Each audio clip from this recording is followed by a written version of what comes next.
All right, episode 2 of The Purge Season 2. This episode was a little less eventful than I would have hoped it would have been. Now, I got some answers and some things that I wanted to see, some after Purge moments, because this is what I was really looking forward to in this season, was to see what is life like after the Purge. And some of those questions are answered. I'm wearing my kids' freaking Walmart sticker here still. Well, there you go. I guess I'm just gonna have a happy review. Yeah, I don't know. It was fine. It just kind of pushed things along and got our characters to the next thing. But overall, it was just kind of like, okay, meh, all right. That's happening now. Okay, that's where that went. There was no excitement to it. There was no, ooh, all right, where's that going? I don't know. Like at the end of the last episode, it was like, all right, man, now we get to what it's like after the Purge. I mean, maybe I'm wrong. Maybe what life is like after the Purge is just boring, normal old bullshit. But I don't know. I'm assuming this is just kind of going to be that episode that's the wind down after the Purge. Everyone's just kind of trying to sort things out, and then it'll escalate back to the Purge, which would make sense. So I guess I should have assumed this was going to be the way it was, but I just thought there'd be a little more to each individual story. But I did like some things, so let's talk about it. All right, so we got a maid service here. It's kind of like sunshine cleaning, where these guys come in, and I'm only assuming these come to the rich neighborhoods. I doubt that these guys go anywhere else, because in the streets, in the slums, there's an announcement over the radio and whatnot saying that there is to be no touching of the bodies because of contaminations and illnesses and all sorts of such, and that the police would handle that. So I guess if you're rich and you stab your husband in the back, you can call up a maid service, zippy maids, and they'll zip right over and clean up your husband's body, no questions asked, because it ain't illegal, right? Those kids did not look very miffed that their dad was dead, so I'm just gonna fill in my own headcanon and say he was a bastard and the mom got rid of the problem, and that's just it. The Purge would definitely do one thing. It would make a lot of people a lot nicer. A lot nicer. They would just be so afraid that they're going to piss off their wife, their friend, the neighbor, the guy down the street, somebody in the grocery store, and that there was going to be a vendetta against them on Purge night. Shit, man. People can be pretty petty, especially when they save it all up for Purge night. I mean, who knows? Maybe everyone else has been nice, and it's like, well, that guy took my parking space. Fuck him. I'm gonna go kill him. So I definitely think the people who were absolutely terrified of being purged, which would be the majority of people, would all of a sudden be real nice out in public. So I don't know what that dad did to get his ass stabbed in the back, literally, but he or she was just the crazy person. We don't know, but just by the look of the kids, they didn't look all that upset. And this was the morning after their father was just murdered and taken off the premises. So you would think they'd be upset daddy's dead, but they didn't look all that. So all right. And then so Esme's boss comes in, and I don't know if he was like boasting or toting these numbers about a 30% rise in Purge activity. I don't know if that meant murders or participation or something. He almost said it with some kind of like, grandstanding to it, some boasting. It was weird. But at the same time, I think he was maybe just trying to, I think they deal with this all the time. So anytime that you're dealing with something all the time, it starts to become, old hat to you. You become extremely desensitized to it. So, I remember my buddy came back from Iraq, and he was telling me these stories about what he was doing over there and the humor that he found in stuff, and it was fucking twisted, man. I was like, what are you talking about, man? That's a human being. What the fuck were you thinking? I'm not gonna repeat what the stories were, because there were some fucking grim ass stories, and I was just sitting there and I was like, this was not the same dude that left. So when he came out, he was saying that stuff, but he also, I think he was trying to prepare his staff like 30% higher, and what they're trying to do, and I don't know if this is something that they do all year round. I can assume they're the eyes in the sky, and if they see there's like no privacy anymore in Purge World, and if you commit any crime, like, you're going down, because crime is not tolerated. You got one 12-hour period a year to do whatever you want, and then the other 364 and a half days, you got to be a goody two-shoe. Otherwise, the eye in the sky, the NFFA, is going to take you down. So I think he was trying to prepare them for the the multitude of added cases that were coming to the workload. Like, there was 30% more, and there was a lot of like close calls, people who may have killed somebody or committed a crime after the fact, after the Purge siren had went off. So they're going to have to go through like every single individual piece of footage, which, with as many deaths as there are, as many crimes as there are, as all that, it would take the whole year. I mean, it really would. After Purge would just be, they'd never run out. So, I mean, yeah, I was thinking, I was like, what is her job exactly? Just Purge night? And then when he came in and said, we got to check these tapes, I was like, oh shit, man, that really would take. And then, as I said, any crimes committed from there, they're kind of the eyes in the sky, so there would never be a lack of work. So I kind of got my answer on what her job would be. And she's kind of, there's almost everyone in this episode, is suffering in one way or another because of what happened on Purge night, which is just going to be the story of most people. Just thinking of the Purge as a real thing is always baffling to my mind. Like, how would you really react to it? How would you take it? I really don't know. Like, I really don't know. Part of me is like, no one would participate, or no one would let that happen. And then you see some people online, and you see something, and you're just like, I don't know, man. I don't know.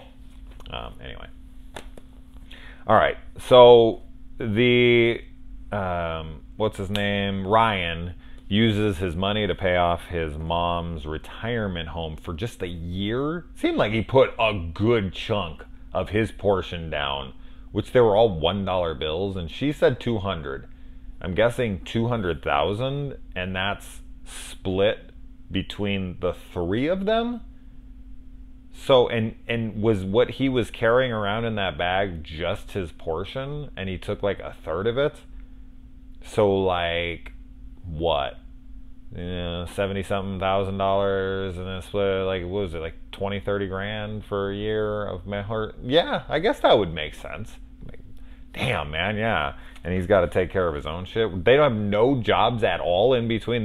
Because they say they rob banks every single Purge. Like, that's what they do. They do their one big score, and then I guess they're set for the year. Which, I mean, if you're going to go out on Purge night, going out alone, but then going out and actually trying to rob banks, yeah. I mean, you prep for it all year, and then you do your one big score, and then you go back to normal life, but you don't have to work. It's the risk. But yeah, if you had to go back and work at, like, some shitty job, and you were still doing the banking thing too, that just wouldn't work out. So it would make sense that this is the one time a year they have to work. So yeah, I can't see that they have just like a 9 to 5 as well. I was not expecting the shooter to show up as Marcus's patient. That actually surprised me, and I liked that. I was like, oh, whoa, what? I thought for sure it was going to be like a different guy, this guy was like, I don't know who you are, and, mistaken identity kind of thing, and then it was eventually going to play out that it actually was, or that other guys in the organization have very similar scars on their hands. It's a tattooing of sort. Like, my brain was going all over the place, like, is this really the guy? And that's just it, man. You fuck with a doctor in that town, and you You're going to show up at his hospital. So a little irony there. Did he not know this dude was a doctor? From what we could see on his dark web account, God, that was so dumb. He's like, look, the calculator app is just a little different.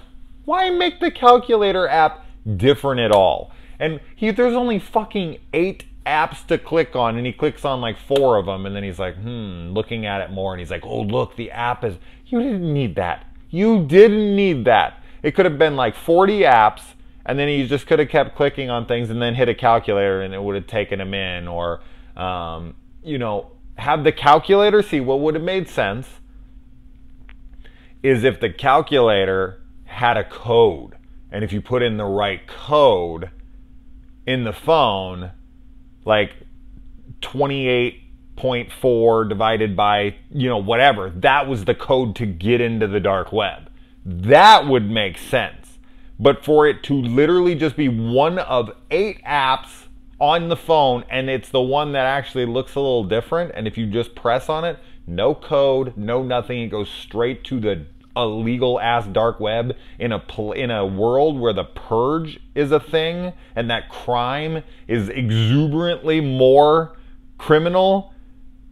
Fuck out of here. Get the fuck out of here. This guy would just be toting around some app that was that easily accessible. Mind you, this guy didn't even have a code on his phone when Marcus went to open it. No thumbprint, no nothing. So he has no code on his actual phone to get in. And when he's in there, there's only 8 apps, and one of them is some illegal ass thing. And the first thing they click on is just his account, which has no fucking username, no password, no nothing either. It just pulls up the account, boom, there's Marcus, and $75,000, boom, easy like that. That's fucking ridiculous. That is just lazy ass writing. As I said, I didn't even think of that whole, calculator 99 point whatever divided by as the password. I didn't even think of that until right here on the spot. This is what I'm saying. When I can come up with on the spot a better idea, then the writers are lazy. Or I'm a genius.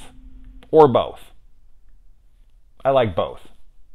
But I'm going to go that it's probably just the writers being fucking lazy. On that specific thing, I just thought that was really silly. Anyways, okay. Probably spent a little too much time on that, but whatever. Anyways. Plus, did he even need to tell him about Ivory Road? Did that even need to be a thing? Because he could have just taken the phone to his son and been like, this guy's after me, and the son could have... He would have clicked on the calculator. There's only 8 fucking apps, and he had access to the phone. He would have clicked on eventually, and it would have fucking popped up, but he wouldn't even need his son, and it's right there. It's like right when he opens it, it says, Marcus, 75 grand. So he didn't even need to tell him anything. This is what I'm saying. That's lazy, stupid writing. It could have been, he could have woke up, he could have said that, like, something could have led him to that calculation, something to where that he would have put that in the calculator. He would have been like, wait a minute. When he woke up, he could have said the math equation or something. You know what I mean? Fuck it. It's just, that is annoying. It's way too simple. All right.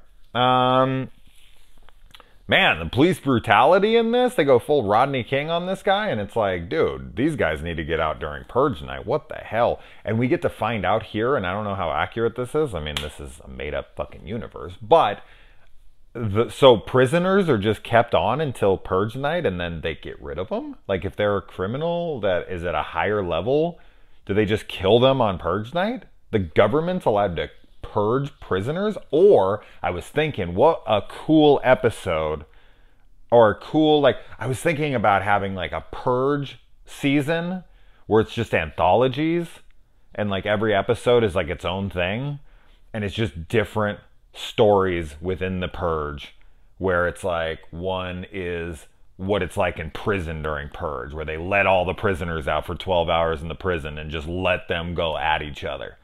That would be awesome. Or, something else. I could, go off into tons of different directions of just having like what it would be like in, this or that. The prison idea is awesome, though. Imagine a 12-hour, just a bunch of prisoners, and they just open the gates and just let them at it. Holy shit, man.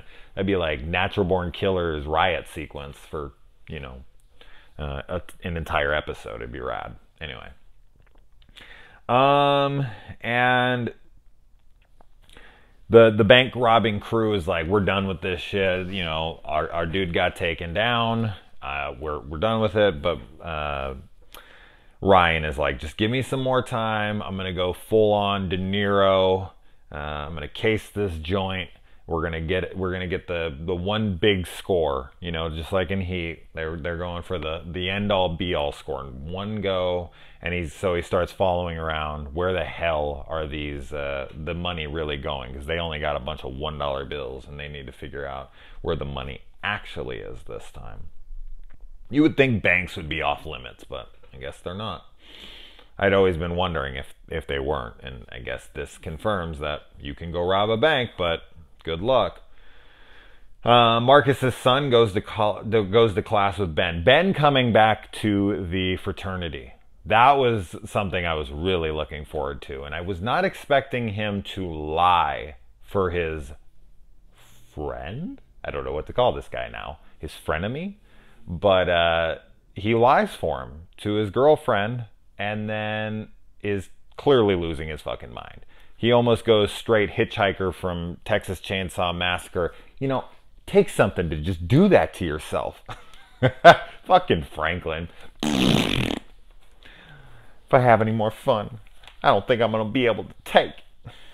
But yeah, he goes upstairs, he takes his shower, he has his PTSD moments, and then he's just kind of numb to everything. When his buddy comes up and tells him that the professor was killed, he's like, yeah, but there are going to be classes. Like, everyone's like, what the fuck is wrong with you? And it's like, you don't know what happened to this guy.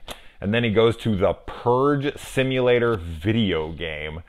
That's interesting that would need to exist, but I mean, I guess it would. It's hyper-realistic, little VR experience there. And then when he opens up the thing, there's the kid standing there waiting to play. A little kid wants to play. And the guy who's standing with what I would assume is his older brother is the freaking goofy, geeky guy who's got the hots for Laurie Strode's granddaughter and gets himself killed in Mr. Elrod's backyard in Halloween 2018. I was looking at him like, why do I know this kid? And I'm like, wait a minute.